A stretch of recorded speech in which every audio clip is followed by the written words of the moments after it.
Deconstruction of the woke mind. Victimhood, fear, and the truth. What is the woke mind? Being woke tends to isolate a worldview and disregard any outer facts. It leaves little room for discussion and usually heavily criticizes the opposite view. It's fundamentally a view that we are separate and props up immorality as morality. It also seems to be rooted in victimhood while acting as a hero. Being awake comes from within and means you are able to be awake to the truth that only comes through introspection and mental discipline. You're aware of who you are and what you stand for. You live by principles, not rules or feelings. Being woke sounds like someone else woke you up, which means they get to dictate what you think. It acts as a societal virus because people want to be good and right, but don't have the moral courage to look at the truth and actuality. Fear is not a virtue, neither is criticism or one-sided thinking. Dog, you can't offend this. This is because I stand for the truth and live by principles. I know what I stand for. So if somebody says something, it doesn't matter because I know what the truth is. And they're the ones that end up looking like an idiot because you cannot criticize the truth.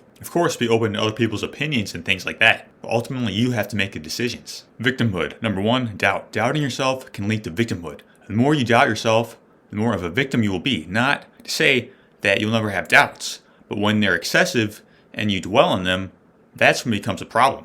The stronger your beliefs are about yourself, the more confidence you will have. Number two, inside out or outside in. When you live a life from the inside out, you are a boss. You have agency over your own life. You work on your beliefs and your values, and you understand that you are the source of your power. When you live from the outside in, you try to control things you can't. When you do this, this results in a life that you do not actually want. When the circumstances are not okay, neither are you. Problem with that is that you're reacting rather than responding to life. Number three, finger pointing. When you blame people or circumstances, you give your power away. Whenever you can, take 100% responsibility for the situation. Not to say it's your fault, but you get to decide what happens next. Living like this gives you agency over your own life and mind, knowing that you are the architect of your future and not a victim. Fear. Number one, self-awareness. Increasing your self-awareness will improve your situational awareness. Also, being able to critically think will improve awareness. An example would be knowing whether or not it's real fear or made up. Listening to your inner guidance will help you know how to respond. Number two, fear and control. Under fear or stress, the blood vessels of our prefrontal cortex, which are responsible for cognition, get shut, and this blood goes to the amygdala, which is part of the brain responsible for fight or flight. When this happens, you become less intelligent and reactive. The so-called powers that be know this very well, and they use it as a control tactic to pay attention or do what they say. Number three, freedom over fear. Having freedom over fear is about knowing who you are at your core, engaging in the tactics that cultivate freedom. Steady breathing, freedom on the mind, and a lion heart. Having freedom over fear is about knowing what to say yes to and what to say no to. You must know fear and understand it. It's usually just an opportunity for growth. If you don't know fear, you're more likely to give into it. The truth.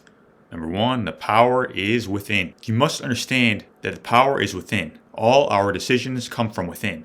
Yes, it's important to listen to other people, but you must weigh that advice against your own inner guidance. The ultimate power to change our lives is within. Once you really know this and who you are, you will no longer tolerate mediocrity. Number two, the path to freedom. The path to freedom is within. Know this and you will be free of adverse circumstances. You will no longer let the circumstances dictate how you respond because you know that the power is within. Freedom over fear. Number three, let love guide you, not fear. When you let love guide you and not fear, you will stay free in the face of adversity. Choose love over fear in any given circumstance. You train your mind based off your choices and you always have a choice.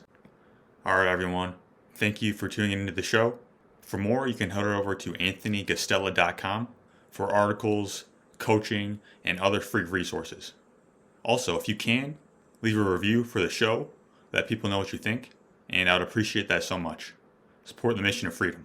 Thanks for being on this mission with me, and I promise to give you more powerful, empowering, great content to help transform your life. Thanks for tuning in.